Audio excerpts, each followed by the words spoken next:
மகாபாரத கதையில் பாஞ்சாலி துயில் உரிப்பின் போது யாரும் உதவாத போதும் கிருஷ்ணர் ஏன் பாஞ்சாலியின் மானத்தை காத்தார் தெரியுமா?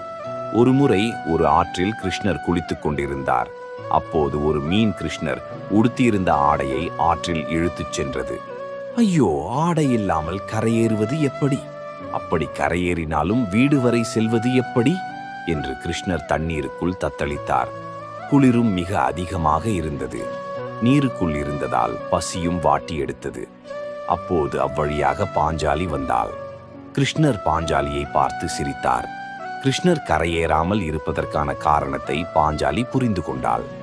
உடனே சற்றும் யோசிக்காமல் தான் அணிந்திருந்த பட்டுப்புடவையின் ஒரு பகுதியை கிழித்து கிருஷ்ணரிடம் வீசினாள். கிருஷ்ணரும் அந்த துணியை உடுத்திக்கொண்டு கரையேறினார். இந்த நன்றிக்காக தான் துச்சாதனன் பாஞ்சாலியின் துயில் உருவும் போது சரியான நேரத்தில் கிருஷ்ணர் வந்து பாஞ்சாலியின் மானத்தை காப்பாற்றுவார்.